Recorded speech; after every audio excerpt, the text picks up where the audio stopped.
Bismillahirrahmanirrahim. Assalamu alaikum dear students. I hope all of you are fine and you had a great Bakra Eid, and we resumed the online teaching system, and today we'll be covering antiviral drugs. So before we move on to today's content, let's have a quick recall that what chapters we have covered in chemotherapeutic agents. Number one, protein synthesis inhibitors. Number two, cell wall synthesis inhibitors. Number three, DNA synthesis inhibitors. And number four are anti-metabolites. And then we move on to antiviral drugs. And we have also covered antimycobacterial drugs, which is very important, and since TB is very prevalent in our country. So in antiviral drugs, we'll be covering this topic in two lectures. Today's lecture would be about the non-specific viral diseases. And the next lecture would be very important as it is about the antiretroviral drugs, the drugs which are used for the treatment of HIV or AIDS. What are basically antiviral drugs? Since we all know that viruses have no cell wall and they are made up of nucleic acid components, and viruses have an envelope which is antigenic in nature, and they are obligate intracellular parasites. And number four, they do not have a metabolic machinery of their own, so they use their host enzymes. So these points are very important to understand the mechanism of action of various antiviral drugs. So viruses multiply in the cytoplasm, but others do in the nucleus. Most multiplication takes place before diagnosis is even made. So these are the properties of various antiviral drugs, the general characteristics. Number one, these are purine or pyrimidine analogs. They are prodrugs. So 90% of the antiviral drugs are prodrugs. And what are prodrugs? Prodrugs are those drugs which are inactive as such, and they need to be get converted into its active form. They must be phosphorylated by viral or cellular enzymes in order to become active. So for the antiviral drugs, remember one thing, phosphorylation is an important step. Number three, antiviral agents inhibit active replication, so the viral growth resumes after drug removal. Okay? So it is active only when there is active replication. So it's not going to inhibit the normal process. It will be active only when there is excessive viral replication, right? So these are the characteristics of antiviral agents. So another property of these drugs are they do not eliminate non-replicating or latent virus. Effective host immune response remains essential for the recovery from the viral infection, and you all know this important your universal truth that the immune response, if we say how the patients are fighting the COVID-19 or how some people are tolerating it better, because the first for the important thing is their host immune system. Okay, so clinical efficacy depends upon achieving inhibitory concentration at the site of infection within the infected cells. So in the previous three slides, the most important point to remember is that antiviral drugs are number one, prodrug. Number two, phosphorylation is an important step to activate them. Then these are either purine or pyrimidine analogs, and they are active against the actively replicating virus particles. Okay, not active against the latent or dormant stages. Now we move on to the stages of viral replication. This is very important. This question has been asked in the exam, that classify antiviral drugs with the help of a diagram. So in the next slide, we'll be looking at the diagram. So note down, students, for today's assignment, you have to draw the viral replication process or the stages, and you have to show the drugs acting at the various steps, the enzymes involved at the various steps. So let's have a look at the next picture. Okay, this is your diagram from the Katzing, And let's have, this is the viral particle which gets absorption, penetration into the host cell. Then there is a step of uncoating. Then there is, what is uncoating? It is removal of the coat or the envelope of the viral particle. Then there is early protein synthesis, nucleic acid synthesis, late protein synthesis and processing, and the next step is packaging and assembly, and ultimately there is release of the virus, viral release. So this is the most important diagram in this chapter, which will be asked in one and another form in any way. So viral adsorption is basically blocked by the various drugs like enflurane, gamma globulins. They affect the penetration and absorption. Then the uncoating is blocked by amantadine. Amantadine is used in influenza, as well as, if you recall from the chapter of CNS, it is also a drug which is used for the treatment of Parkinsonism. Then early protein synthesis is blocked by formaviricin, which is against the cytomegalovirus. Nucleic acid synthesis, this is blocked mainly by purine pyrimidine analogs, which are the RTI, reverse transcript inhibitors, transcriptase inhibitors, RTIs. These are those drugs which inhibit this enzyme, and these are antiretroviral drugs, which we'll be covering tomorrow. Then late protein synthesis is blocked by protease inhibitors, and packaging and assembly of the viral particles is blocked by rifampin, and the viral release is blocked by neuraminidase inhibitors.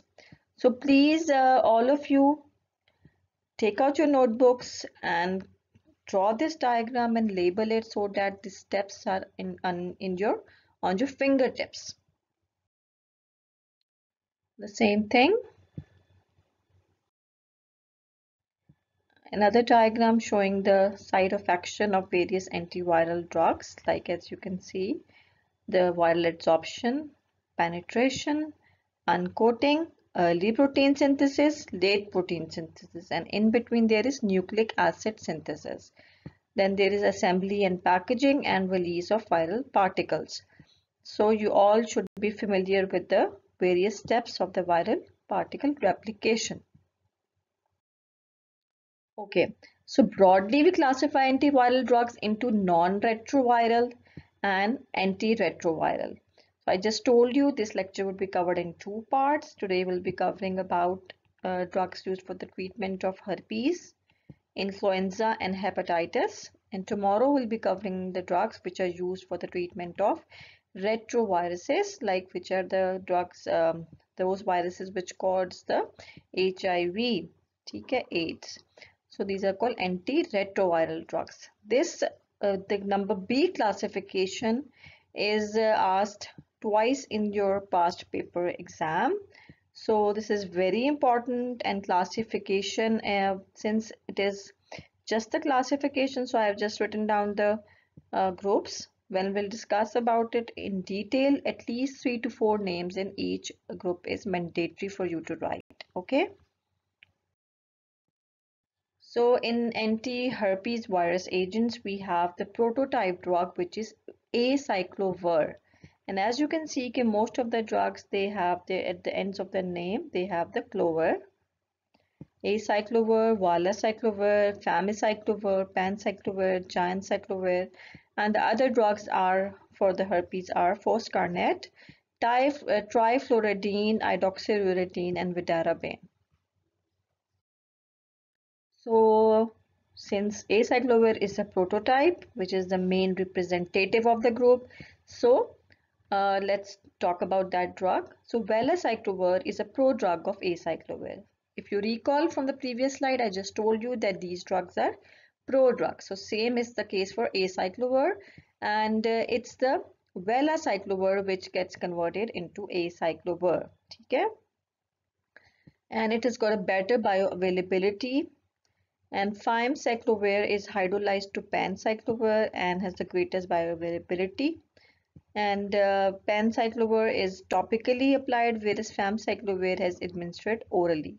So if you have seen that there are various ointments which are for the local application of for these conditions as well for herpes, and some have to be taken orally. Okay. Pharmacology of antiviral drugs used for the herpes are they are all guanine nucleoside analogs. Since I just told you these are pyrimidine analogs. General characteristics of all antiviral drugs you should keep in mind. These are 3 to 4 characteristics. The mechanism of action. These are phosphorylated. Why they need to be phosphorylated? To become active. Okay. So how they are phosphorylated? By a viral thymidine kinase enzyme, then metabolized by the host kinases to nucleotide analogs. And then these analogs they inhibit the viral DNA polymerase enzyme, and only actively replicating viruses are inhibited. Note down students, number 1 point was that these are prodrugs. ठीक है, अभी आपने पढ़ा कि acyclovir is a prodrug. Number 2 characteristics of antiviral drugs are that they are phosphorylated. ठीक, what causes the phosphorylation? By the viral enzyme thymidine kinase. ठीक है. Number 3 is they are active against only actively replicating viruses. Dormant stages में या latent stage में these antiviral drugs have no role. Okay. And finally, when they are converted into their active form, they inhibit the viral DNA polymerase enzyme. So this is the diagram showing the molecular level. Acyclovir is a guanine analog. It gets phosphorylated by the viral kinase. ठीक है? Host cell kinase. These drugs themselves into the host cell, they get converted into phosphorylated form. And these drugs then they inhibit the viral DNA polymerase enzyme, and then they inhibit the viral DNA replication. So another point, acyclovir is selectively active against the activated cells. Uninfected cells do not phosphorylate acyclovir. So if there is a healthy individual, then these drugs are not phosphorylated, because for phosphorylation is important that the host cell while they get these drugs phosphorylated. So phosphorylation is an important step, and for that obviously you need infected cells. Antiviral spectrum. So as we have covered all drugs so far, protein synthesis inhibitors, cell wall synthesis inhibitors, they have a spectrum. Similarly, these antiviral drugs, they also have a spectrum. So students, this slide is very important because in this slide you will be covering lots of MCQs. Acyclovir, it is effective against a number of viral conditions. Number 1, HSV, which is herpes simplex virus 1, 2, varicella zoster and shingles. Then Cyclovir or cidofovir are effective against CMV, which is cytomegalovirus. FAM is effective against herpes genitalis and shingles. Foscarnet is effective against not only herpes, varicella, cytomegala, and also against HIV. Then penciclovir is effective against herpes labialis and trifluridine against herpetic keratoconjunctivitis. So students, in this slide you can see which drug has the broadest spectrum of activity. So it is foscarnet because it's covering herpes simplex, varicella zoster, cytomegala as well as HIV. So this is the picture. You must have covered it or seen them in virology, but just have a quick recall. This is herpes simplex 1 affecting the upper areas of the body. Herpes zoster, this is a very painful condition in which there is pain around the dermatomes. And this is the chicken pox. You must have got this viral infection. So antiviral drugs pharmacokinetics. Acyclovir has a poor bioavailability of about 20 to 30%. and it is distributed in all the body tissues, and excretion is through the kidneys, and half-life is 2 to 5 hours, and it can be administered through oral, topical, or intravenous route depending upon the severity of the condition. Now about the adverse effects of acyclovir: nausea, vomiting, and diarrhea, which is the main adverse effect. Then nephrotoxicity, it causes crystalluria, hematuria, and renal insufficiency. It also causes myelosuppression leading to neutropenia and thrombocytopenia, which is seen with ganciclovir. And students, at this point, if you can see this adverse effect, which is thrombocytopenia, with the name thrombocytopenia, you should memorize heparin, because there was HIT, heparin induced thrombocytopenia, which was seen with heparin. Therapeutic uses or the clinical uses: it is the drug of choice for herpes simplex, viral infection, genital infection, encephalitis, and infections in the immunocompromised patient, whereas ganciclovir is the drug of choice for cytomegalovirus retinitis in immunocompromised patient. This is an MCQ. Students, note down. Dash is the drug of choice for cytomegalovirus retinitis in immunocompromised patients, or in the patients with HIV.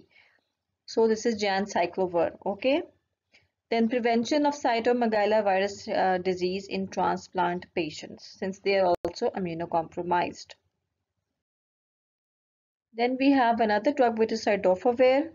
It is also used for cytomegalovirus retinitis in immunocompromised patients, but it is the alternative. Okay? So these antiviral drugs, you have to remember one thing: you have to memorize a prototype drug, and the prototype drug is acyclovir. So you have to just differentiate one drug from another drug on the basis of 1 or 2 points. ठीक है? बाकी सब चीजें same होंगी उसके. Then vidarabine is a nucleoside analog, which is adenosine analog, and its spectrum is effective against herpes simplex and varicella zoster. Regarding the trifluridine, it's a pyrimidine analog, and it is effective against the HSV1, 2, and varicella zoster, and it is limited usually to the topical one, which is ocular herpes simplex virus keratitis.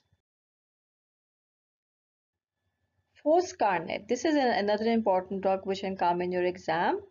It's basically pyrophosphate analog. It inhibits the viral DNA and RNA polymerase and viral inverse transcriptase. And one important differentiating point of foscarnet from acyclovir is that it does not require phosphorylation for its activity. So it does not require its activation. Okay. So this point can be asked in an MCQ. Foscarnet has the broadest spectrum of antiviral activity as compared to other antiviral drugs, which, as you can see, as already mentioned, simplex, zoster, cytomegalo, and HIV. Adverse effects: it may cause hypocalcemia and hypomagnesemia, neurotoxicity, nephrotoxicity. Students, remember one thing: when there is any drug which is causing an adverse effect which is similar to another drug which is having the same adverse effect, make a list of those drugs. Okay, especially nephrotoxic drugs. Whenever you think about nephrotoxic drugs, write down their names. Whenever you think of drugs which cause hypocalcemia, write down their names, because sometimes in the exam you can be asked any question: can name the ototoxic drugs which affects the hearing. ठीक है? तो ototoxic drugs आपने अभी तक जितनी cover की हैं, अगर वो आपने अलग-अलग पढ़ी हैं adverse effects, you can write them. But once you are asked के ototoxic drugs लिखें, तो आपको compiled form में आनी चाहिए. Okay?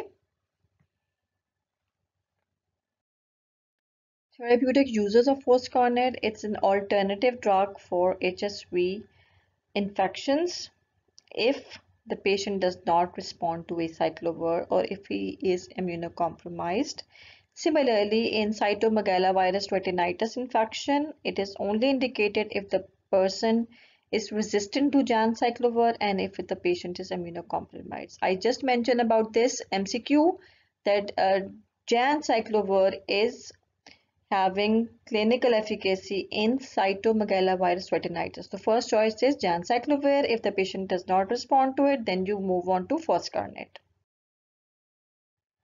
Now, if we move on to another viral infection, that is influenza, we have emantadine, rimantadine. These are the same group. Then we have oseltamivir and zanamivir, which are neuraminidase inhibitors. And for respiratory syncytial virus bronchiolitis, which is especially seen in children, the drug is ribavirin. ठीक है? So influenza के against अलैदा है और in the kids for RSV we have ribavirin. Okay. Emantadine and rimantadine, they are effective against influenza A.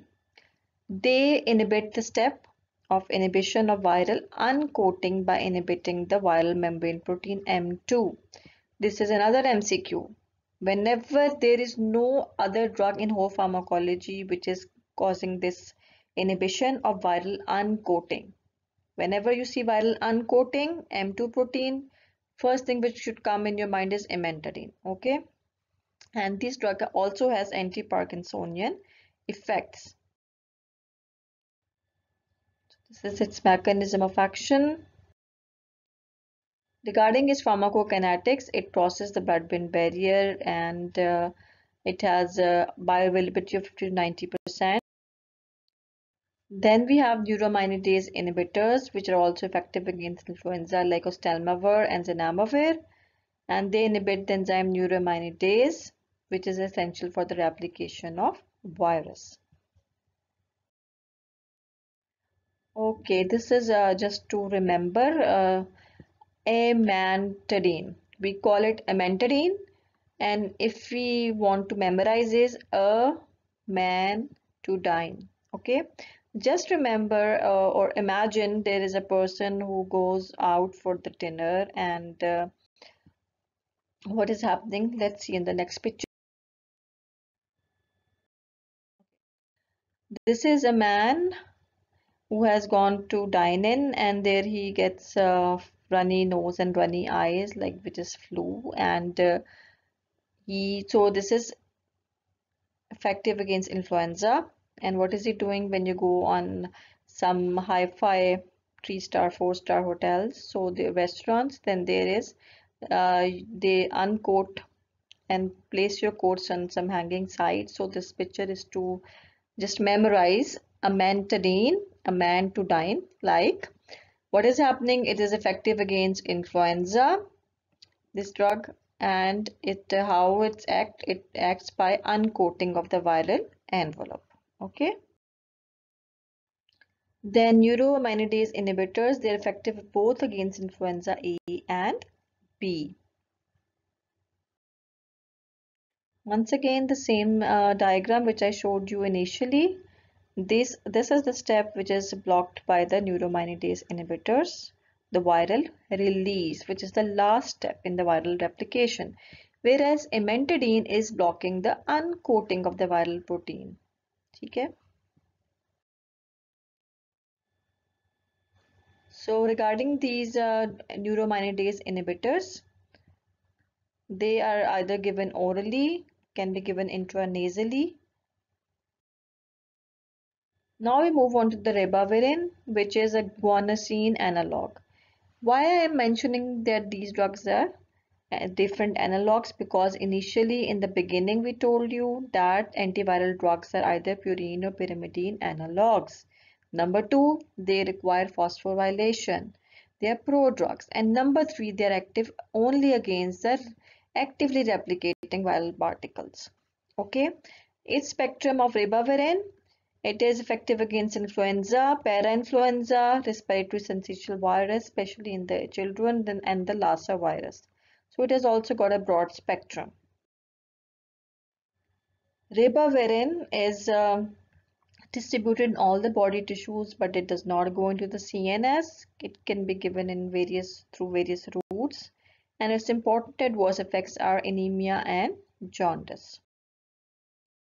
Clinical uses of ribavirin: it is effective against respiratory syncytial virus bronchiolitis and given by aerosol, especially in children, then Lassa fever, and it can be used as an alternative for various oral conditions like influenza, parainfluenza, measles in immunocompromised patients.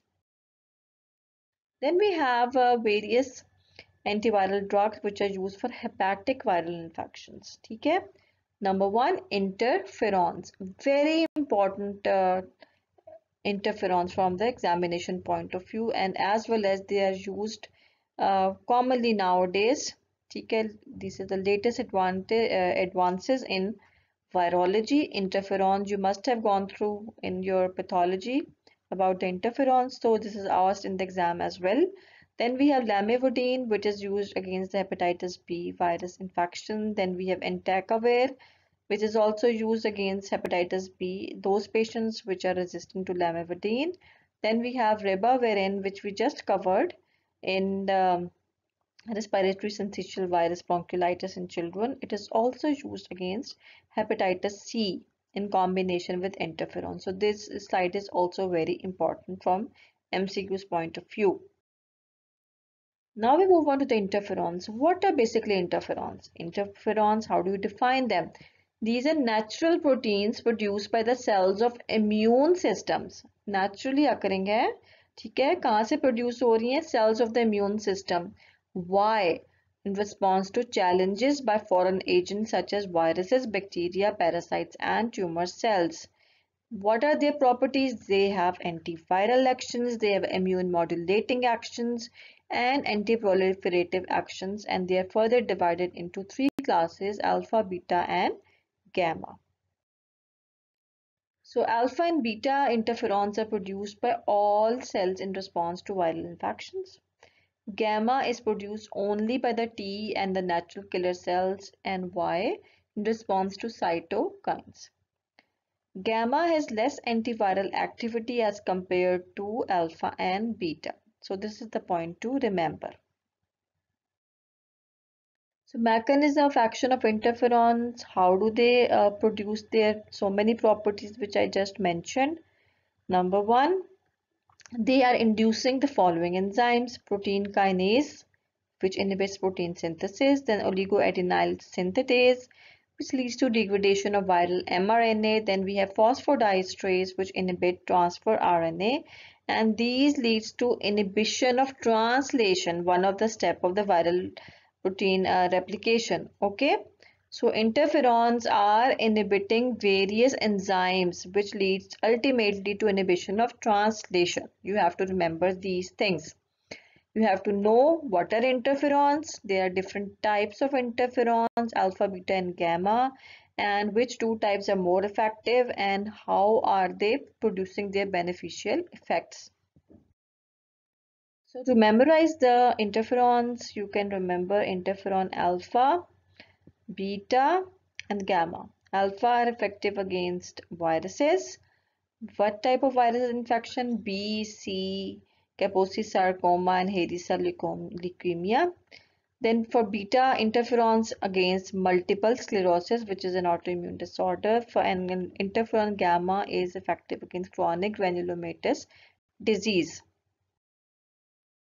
So this is the spectrum of interferon alpha, hepatitis B, C, and human papilloma virus, and also effective against certain cancers like Kaposi sarcoma and hairy cell leukemia. So this is the spectrum of interferon. They have very less bioavailability, so they have to be administered subcutaneously, intralesionally, intravenously. They have distribution to all the tissues except for the CNS and eye. Adverse effects of interferons, very important from examination point of view. Note down, students. University question: adverse effects of interferons. What are interferons? Spectrum for interferons, clinical uses of interferons. Until now, You are almost done with chemotherapy. You should know when the spectrum is asked, write down the what do you have to write down in the spectrum? Think about it.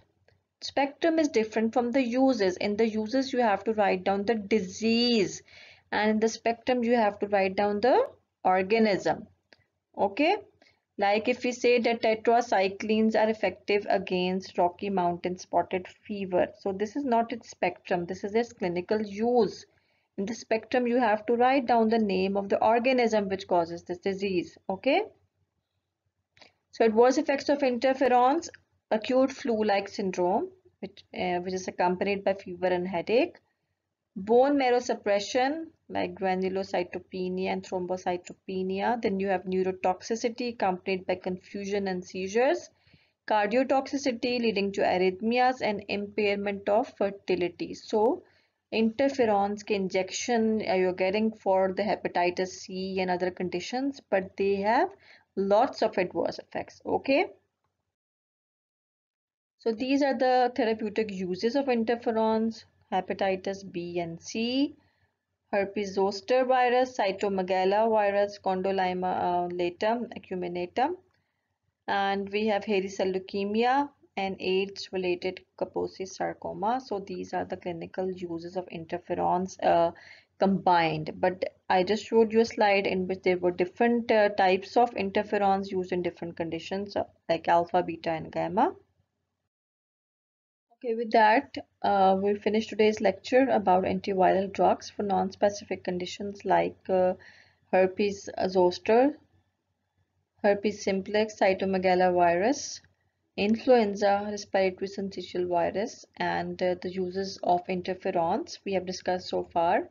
And in the next lecture, we'll be discussing about the drugs for HIV, and then we will have a lecture on this COVID-19 and their use of various antiviral agents in that condition, because it's very important. It's a pandemic, and since this is so important that this would be asked, most probably they are going to ask you about it, that as a future doctor, what have you learned about the drugs which are used for the COVID-19? So far we have discussed or touched a little bit of drugs which are used for on the trial basis, and since now till now there is no such vaccine available, but various antibiotics have been used for the on the trial basis against this COVID-19. So there are various antiviral drugs also which are being used for COVID-19. So I will have another additional lecture for the first time against this COVID-19. So we'll be discussing that in a day or so. So tomorrow we'll have a lecture on antiretroviral drugs, which are the drugs for HIV or AIDS. Thank you very much, and submit your assignments on the WhatsApp group, which is about the draw diagram showing the replication of virus and the steps where the various antiviral drugs are acting and inhibiting the viral replication. Allah Hafiz.